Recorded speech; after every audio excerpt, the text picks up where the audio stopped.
Yeah. Pow, pow, pow, pow, pow, pow, pow. You can already tell by the thumbnail and the heading. You know what time it is. It's fight night, baby. Who's this? Who's this? That quick left hook. Roy Jones, baby. Mike Tyson. Mike Tyson versus Roy Jones Jr. Whoa, this is. I had to put the gloves on for this one, man. It's going to be a good fight. I hope it's going to be a good fight because they're old as hell right now. I say that in jest, but 51, 54, age ain't nothing but a number. They still be able to get in there and compete. And they're competing against one another. They're contemporaries. People are worried about their health. It's one thing to compete against somebody that you're outmatched versus somebody that's appearing as a contemporary, right? So it's a 54-year-old versus a 51-year-old. I'm not too concerned about their health, right? And it's their bodies, it's their prerogative. They're doing what they want to be, but that's what they do. They've been fighting for all their lives, so let them have at it. So I had to put the gloves on here. So I wanted to be here first, get it on wax, and a lot of people have been making their predictions for the fight, right? Everybody's been saying, yo, Kid Dynamite, Iron Mike Tyson is going to go in there and make quick work of my boy Roy Jones Jr. And I got to admit, I was one of those people that say, yo, this ain't a good look for Roy. And part of me still kind of feels that way because everything is stacked up against Roy Jones Jr., right? At first, it was supposed to be an exhibition, right? He took the fight on 6 weeks' notice. He said, okay, I can go in there with Mike in 6 weeks. It's not going to be that dangerous for me, right? But then they moved the date, right, to give Mike even more time to prepare, to get even more vicious. Then 2-minute rounds, which favors Mike Tyson versus Roy Jones because Mike Tyson isn't known for his stamina in fights. So a shorter round, he can go in there and get busy. And that kind of mitigates the stamina drain from being in a fight for 3-minute rounds versus a 2-minute round, right? 8 rounds, 2-minute rounds. And Mike is the naturally bigger guy. He's always fought a heavyweight. So everything is stacked in favor of Mike Tyson. And looking at this, I said, oh, man, I don't know. Roy's kind of small. But Roy isn't no slouch. And one thing that people are negating is he has a lot of boxing knowledge. He's been doing that at a young age for a long time. His set is different. The way he fights and the way he looks at boxing is completely different than what most people would give him credit for. And for all his athletic gifts, he's got just as much up here also as a fighter and as a boxer. And so with that being said, I'm looking at it and I like to go in when I see a fight happening and I like to go in and look at it and analyze strengths, weakness, and try to come up with a game plan I think will work for the person. This is going to be no different, right? And so I boxed a little bit. I got a little experience. You can see 1 or 2 of my fights on YouTube. You know, most of my experience comes from karate and the martial arts. But I did box a little bit. I had a couple of bouts. And so I have a little experience boxing, not a whole lot, but I got some. So I say this with all the knowledge that I have gained in mind. So let me go ahead and give it to you. Let me not delay. I'm going to give you my prediction, and then I'm going to tell you why I think this way and keys to victory for both sides. So one, my prediction, I'm from Florida. Yep, I got to go for the Florida man, Roy Jones Jr. Roy Jones, I think it's going to be an upset because people are just looking at the fact that Mike Tyson is a heavyweight and Roy has spent the majority of his career at middleweight and super middleweight and a few years at light heavyweight as well, but one fight at heavyweight. And so people are looking at that, right? So I say Roy Jones Jr. won because I think he's savvy enough and he understands what he has to do to get it done. Looking at the few instances that we got a chance to see some of his sparring, looking at it what his game plan is going to be, I think it's going to work because Mike has one speed, and that's go. He gonna come at you with everything he got for as long as he got and try to get you out of there. That's what Mike does. Ain't no flocking with that. We know what it's gonna be, and Roy knows that. And so I don't think Mike's really concerned with what Roy's gonna do. I don't think he thinks Roy can hurt him. And that may be true. But here's the things I'm looking at as well. And what I want people to consider when looking at this fight, and let me know in your comments below. One, this is in Roy's favor. He's been a lot active. He's been more active than Mike has been of recent. Mike Tyson's last fight was over 15 years ago. Roy's last fight was 2 years ago. Plus, he's still active in boxing. He has several fighters that he trains. He goes in and hits and holds the mitts for, trains, shares knowledge. So he's still, even though he's not competing, he's still present in boxing and active in it and keeping active. And that's keeping him in shape, keeping him youthful and young because he's still involved in the sport of boxing, right? That's one. And so you're hard pressed that with anything, you take 15 years off of not doing it, not being present with it at all, and then you come back and try to do it at a high level again. It don't quite work that way. Even with, I grew up playing basketball. I picked up the ball the other day and started dribbling and whatnot, and it's not the same because I've been out of practice, right? I'm sure with some time and dedication to it, I could get back, but that's a long time off. And so maybe Mike has regained some of that killer will, that instinct in the fight, being back with it, but that's a long time. And you don't know how your body's going to react from that long layoff into a high pressure competitive situation, right? I know he's sparring, but when you got the crowd, well, it's not even going to be a crowd. So, because of COVID. So we'll have to see. But I think that's the feather on Roy Jones Jr.'s cap as well. His activity and Mike Tyson's lack of activity. The other thing, people make a lot about the size advantage, right? It's not going to be that big, right? Because we're remembering these people as they were, but not as they are now. So I watched the weigh-in last night, and Roy weighed in at 210, and Mike Tyson weighed in at 220, which isn't a whole lot, but that 10-pound difference, it's still a weight difference, but I don't think it's going to be as major as people think it's going to be, right? Because we're thinking about Roy being a middleweight coming against a heavyweight. Roy is effectively a heavyweight now against another heavyweight. It is what it is. He's 51 years old. He's not as small as he once was. So he's only giving up 10 pounds in weight.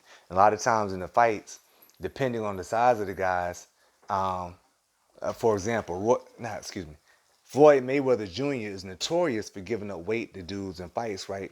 Because he's never weighed over 154, even at welterweight. So you get these dudes that they'll walk around at 165 or 170, and they'll dehydrate down to make weight at 147, 145, and by the time he fights them, they're 10, 15 pounds heavier than him. But he's got the skills to negate that weight advantage. So that's that. And so the other thing that goes in the Roy's favor. I said flavor. Here comes the flavor in your ear. Roy's new flavor in your ear. Bah! But so here's the other thing that looking at Roy's game plan, right? I think he looked at some Evander Holyfield, right? Evander Holyfield is the only real guy that I've seen really beat. I know Buster Douglas was the first person to beat him, but Mike wasn't training. The first person I seen really just kind of snatch it from him and just really beat him, was Evander Holyfield. Bigger, walked him down, blocked his punches, took it, and then fired back. He didn't take a step back that whole fight.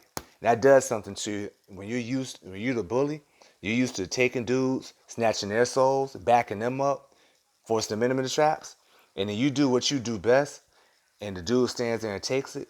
That takes a lot from you. I see Evander Holyfield beat him, and I say if Roy can take a page out of that book, that's gonna bode well for him.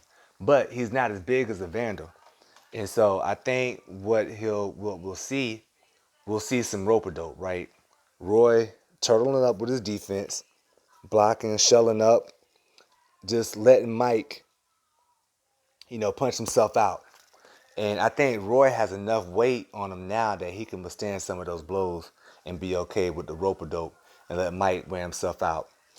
Other thing you're gonna be seeing, you only seeing a few seconds of it in the sparring tapes, but check it out. So you would see Roy, jab, 1-2, crash in, time up, tie the hands. You seen that dude? I seen him do that to a sparring partner. Look to see a lot of that from Roy Jones Jr., which is gonna make it an ugly fight, but it's gonna make it an effective one for him The more you can tie up Mike Tyson's hands where he can get off, the better it's going to be for you where it's not a short night. And so those are some of the things I see in Roy's favor for him to win.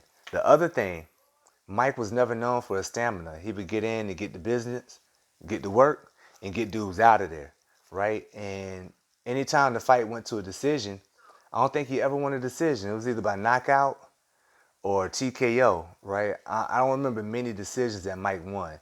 And even in his prime, the later the fight went, the more he wore out, the more mistakes that he made, the more sloppy that he got, right? So the longer that Roy Jones can stretch his fight out, the better it's going to be for him. And at his prime, he didn't have the best win. So you got to imagine his win is not going to be what it was then, now at 54 years old. And people, they made a lot of him hitting the pads, and he looked great for 30 seconds. But 30 seconds of hitting the mitts and hitting the pads is a lot different than the 2-minute round, and you got rounds after that. Can he be that great over that short period of time over the duration of a fight? That's to be determined. And at 54, we gonna see. But the same goes for Roy Jones Jr. Can he be great over the stretch of a fight versus just little glimpses? And I got to go with the dude that's been more active longer versus the dude that's been out for an extended period of time and just jumping back into it. I think that's going to go in Roy's favor. So, keys to victory for both guys. Mike Tyson. I don't think he's going to win, but it's going to be the keys to victory. You know what Mike's about. Meat and potatoes, he coming straight at you. He going to get to work. And that's what he's got to do. Come out hard, come out fast, and try to get this fight over with. Say goodnight, Irene. Try to back Roy Jones up because Roy, when he was younger, his defense was into his feet. So he would move and sway. He had good lateral movement and could pivot and get out of the way of little shots. His legs aren't what they used to be. So if I'm Mike Tyson, I'm going to key in on that. And I think Mike's legs might be a little bit better than Roy's, and go ahead and just go straight at him, right? Force him in the corners, get him on the ropes, and just pound him. Get Roy to make a mistake defensively. Rip those uppercuts and those shots to the body, break him down. Maybe you can catch him or something. Test that chin, and sit him down. That's going to be the keys of victory with Mike Tyson. So if he can get him out in the first two rounds, maybe 3 rounds, I think he can get him.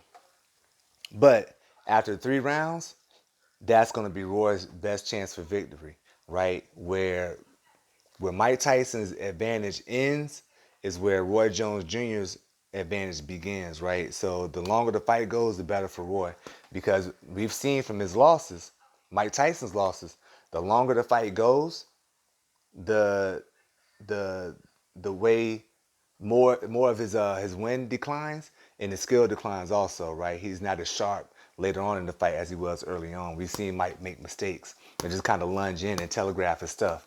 But we got a more mentally, centered and grounded Mike Tyson. And Mike Tyson we haven't seen for a very long time. He's Zen Mike.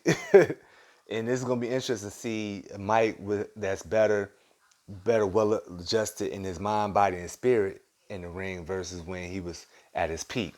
So with Roy, hit and hold, make the fight ugly, keep those hands wrapped up, tie him up, try to wear Mike out so he can't get off and get shots and make the fight ugly.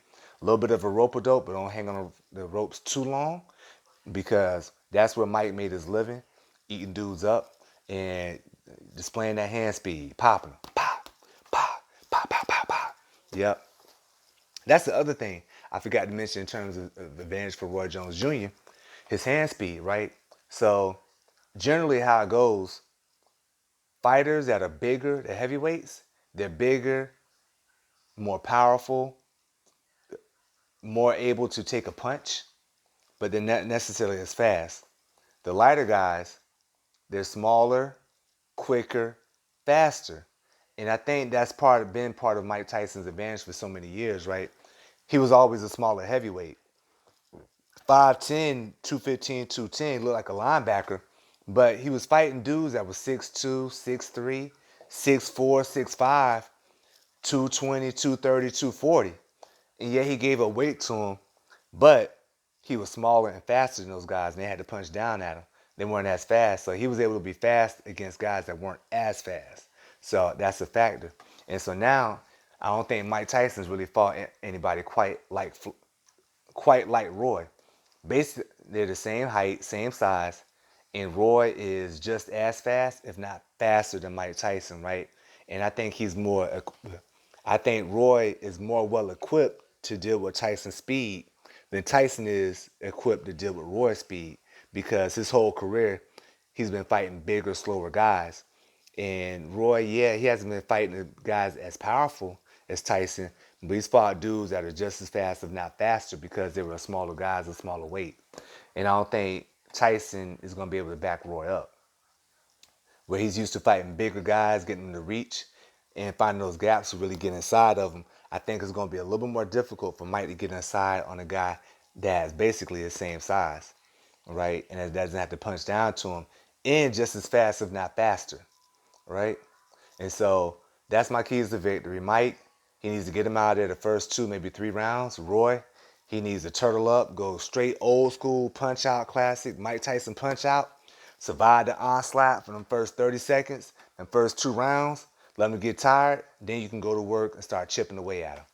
But yo, let me know in the comments below what you think. Make sure that you like, subscribe, comment, and share. I think that's everything. Oh, I got one more prediction. Jake Paul versus Nate Robinson. And I'm a Nate Robinson fan. I watched him in the dunk contest, just skying and just Superman and kryptoniting over everybody with the dunks. So he's fighting Jake Paul. And I like Nate. But I think the white boy gonna get him. I think the YouTube sensation is gonna come through with the elation and have Nate drunk like he been drinking libations. Bars. But yeah, so here's the thing. I know Jake Paul is not a better athlete than Nate Robinson. He simply isn't. However, though, he does have more boxing experience because Jake has fought 2 or 3 times now. He's either 1-1 or 2-1, and this is Nate's first fight, right? And so the difference in that fight is going to be experience, right? And Jake Paul can scrap. Don't get it twisted. Even though he a YouTube star and whatnot, Jake Paul got a set straight up and down, and I think that's gonna make a difference in the fight. That experience that he has, because he's been boxing, he's been training, where Nate has just started. So I think it's gonna make a difference. So my prediction for that fight, I got Jake Paul beating Nate Robinson in the co-main event. Badu Jack, I know he's a qualified light heavyweight, great fighter. Haven't seen a lot of them to make a prediction on that fight. Or the other dudes, I haven't seen them, but you know the main one. You know why you here to hear my prediction about Roy Jones Jr. versus Mike Tyson. Had to pull the gloves out for this one, baby. Pop, pop, pop, pop. So again, yeah, let me know in the comments below if you agree, disagree with my prediction, my keys to victory, what you see, my take on the fight, how it's gonna go. Let me know in the comments below. I'll do a response video if y'all want that. But like, share, subscribe. And yo, y'all keep punching, y'all keep training, and enjoy the fight tonight. I'm looking forward to it, man. One thing I want to say in closing, this is great seeing dudes that, they're not letting society or age slow them down and depicting what they should do. Because people, oh, you need to sit down, you need to. Nah, you need to do what you're capable of doing. Now, I don't know if they're capable of going out there with dudes that are 15, 20 years their juniors, right? Because this, younger, faster, stronger, more hungrier, but dudes that's their own age, I mean, if they can compete against them, why not let them go for it? Because, you know, it's just as dangerous now as a 54-year-old as it was then. Mike Tyson, Roy, they understand anytime you step into the ring, you could get effed up or even die. It's just that serious because your job is to go in and do damage against the other person. That's just what it is. And that hasn't changed just because they've gotten older. It was dangerous when they were young men. It's dangerous when they're older men now. It's just what it is. And age doesn't make it more dangerous. It's just as dangerous because you can still get effed up at any age. But it's going to be a good fight. I had to make sure I come on here, give y'all my prediction, get it on wax, and say it ahead of the fight. And so, yo, once the fight's all said and done, y'all see it, you know what, Jay, you was right. Roy did go and take care of business. He did what you said he was going to do. Like, baby, that's what I do. That's what I do. Or I could be wrong. But that's what's fun about this. I'm making a prediction. I'm putting it out there now. Let me know in the comments if you agree or disagree. So that's it. Baby, signing off. Make sure you get to the gym. Pop, pop, pop, pop, pop, pop. You train. Pop, pop, pop, pop, pop, pop, pop. And yo, that's it. Let me get these gloves off. And I'm signing off, party people. Yeah.